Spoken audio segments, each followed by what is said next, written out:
I'm sorry, guys. It is currently 2:40 in the morning, and last week I was able to do my Walking Dead videos, and I was able to do Supergirl and The Flash. I was able to do Walking Dead, Supergirl, and The Flash last week, but then I got really sick and I wasn't able to do Legends of Tomorrow and Arrow last week. And during this week, I am currently recovering. I'm about like 80% recovered. I still have slight sniffles here and there, small stuffiness, just a tiny bit, and like random rare coughs every once in a while. So I'm still recovering. So that's why I was missing my my videos for last week's Legends and Arrow, and I was also missing all 4 of the DCCW shows this week because I was recovering.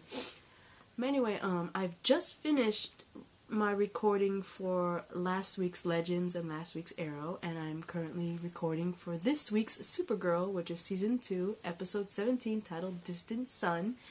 So this is a follow-up after the greatest one I've ever seen, which was Star-Crossed, which led into the Flash's duet episode, which is the Flash musical / crossover.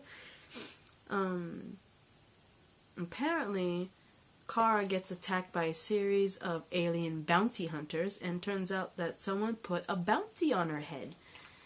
And the bounty, apparently, according to Mon-El, is enough to buy an entire planet.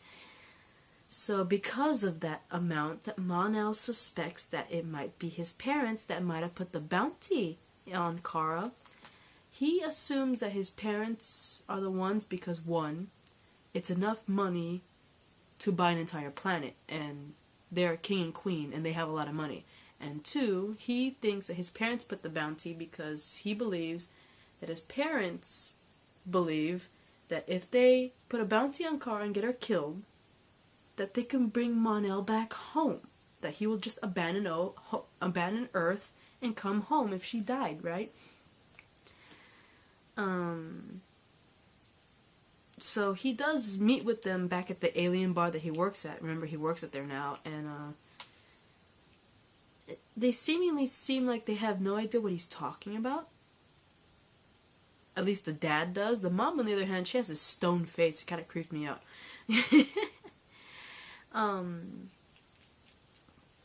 Anyway, if I remember correctly, at one point, Kara,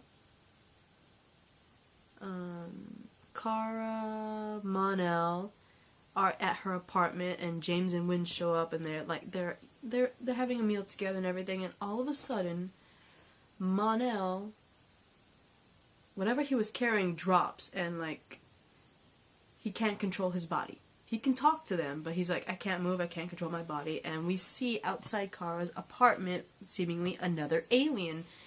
And it's weird because his eyes glow blue and everything, and his head looks like it, like, hang on. See, like, you know how seemingly ovalish round head? Yeah, his head was like that, but then when his eyes glowed and he used whatever alien power he had, his solid head would do this, like that, right? It would like putty, you know what I mean? That's how I can describe it. But anyway, he basically controls Mon-El, and Mon-El unfortunately fights Kara and like pretty much hurls her out her window, and they end up fighting. Of course, he can't control his body, and James and Wynn noticed the alien out there and they pretty much suspect that he's another one of those alien bounty hunters after Kara, and the fact that this bounty hunter is using Mon-El to try to kill Kara, right? So they manage to Wynn manages to trick the bounty hunter because he pretty much presses a stapler to his back saying freeze, right, and pretends it's a gun. And, of course, the alien is imprisoned in the DEO, and Ja'an manages to have a telepathic battle against this bounty hunter, because, of course, he uses telepath powers. That's how he controlled Mon-El. And so they have a little battle of the telepathy thing, and Jean wins, and he telepathically interrogates this bounty hunter, and they find out that Mon-El his suspicions were correct, because this alien bounty hunter that controlled him, that they had a DEO, while being telepathically interrogated by Jean, pretty much screams out loud, "It was the Daxamites! That Queen Rhea chick was the one that hired me." I'm like, oh! And I was like, when Mon-El talked to his parents at the bar, when Mon-El confronted them, the dad looked very surprised. He's like, "I didn't put a bounty, but for some godforsaken reason, Queen Rhea, Mon-El's mom, had a pretty dang stone face." And I was like, something's not right. And this is the confirmation. Because that bounty hunter that controlled Mon-El to try to kill Kara, first he said it was the Daxamites, but then he went even further and said it was Queen Rhea that hired him. So my suspicions of Queen Rhea are just heightened up right there.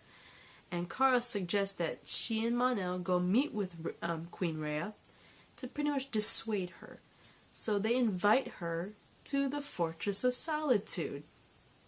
And at first it seemed like she was genuinely listening to Kara's speech, but then she straight up slashes Kara's face with a kryptonite sai. I'm not gonna lie to you, I love sais. They're one of my favorite weapons. I have like 2 pairs of sais inside my closet right now. I love sais. Hence why my favorite Teenage Mutant Ninja Turtle is Raphael. That, and plus Raphael has an amazing anger streak, and I think it's funny.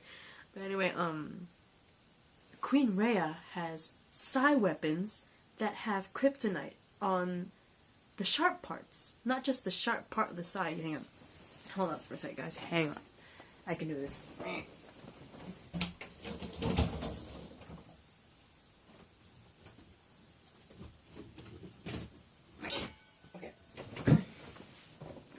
This is my practice psi. Okay? This is a practice one. See, it's dull. Well, it's kind of pointy, but pretty dull. Anyway, this is what she basically had. And the kryptonite was like here, right? It was on this part, which is like the long part, and it was also here.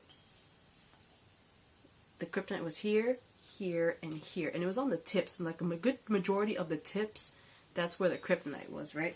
Anyway, hang on, guys. Let me put this back.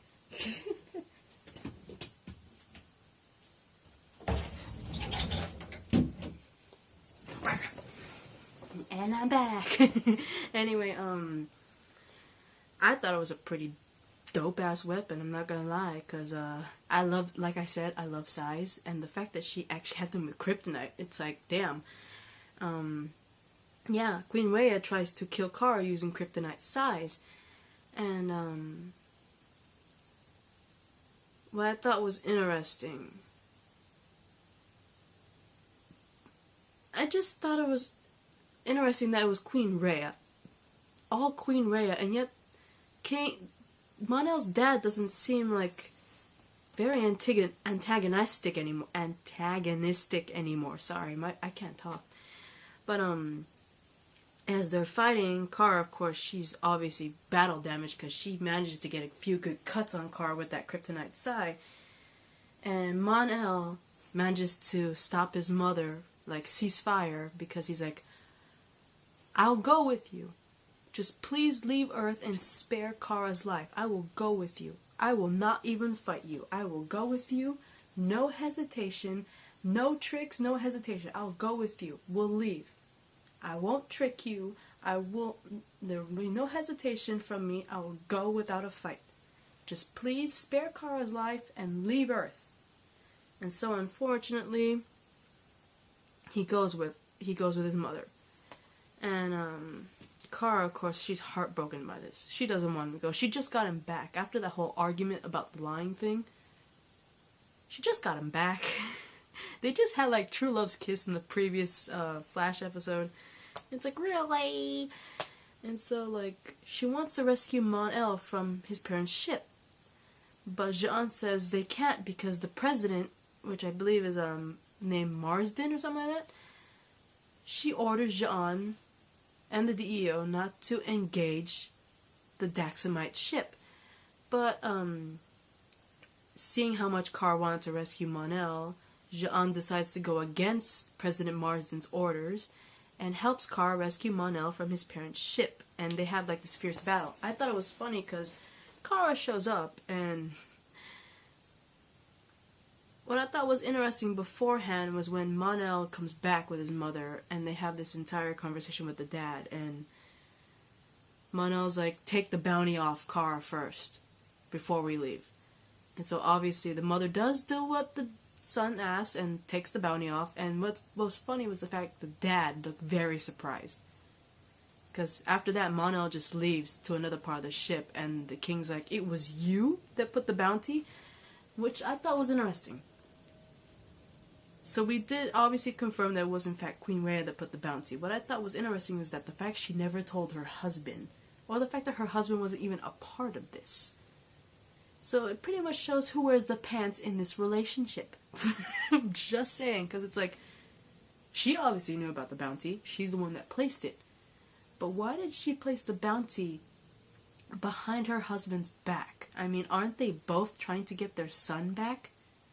Why would you have to go behind your husband's back to place a bounty if you both want your son back? I don't understand. Why keep that a secret if both of you want your son back? I'm just saying.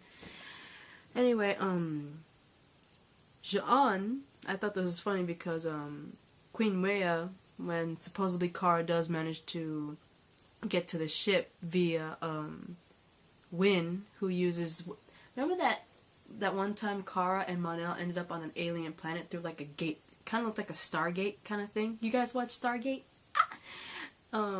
They have that gate, and they managed to use it to get to the ship. And Kara seemingly gets there, as Supergirl obviously, and it seemed like Rhea stabbed her with the kryptonite side, but turns out it was actually, it was like Jean disguises her, and he ends up fighting with a bunch of guards that Rhea calls, and Wynn shows up on the ship and sets Mon-El free. And Kara shows up to help fight along Jean, and after a fierce battle, King Largan, Mon-El's dad's like, stop, okay, just enough. Mon-El, fine. You can stay on Earth. Go ahead. Just go stay on Earth, and we will leave, and we will never bother you again, right? So, Jean, Kara, Wynn, and Mon-El, they go through the gate and leave the Daxam ship. And, we see a conversation with Jean and the president, and he's like, of course she's not happy, but what really surprised me was the end of that conversation, and President Marsden is revealed. Finally, we had suspicions that she was an alien, but it's been totally confirmed that she is an alien, and it is revealed to not only be an alien, but I think she might have been a white Martian, judging by what she looked like. Anyway, back on the Daxam ship, Largan and Rhea, they're talking and stuff. They're talking about their wedding and their vows and everything, and Queen Rhea does something outrageous.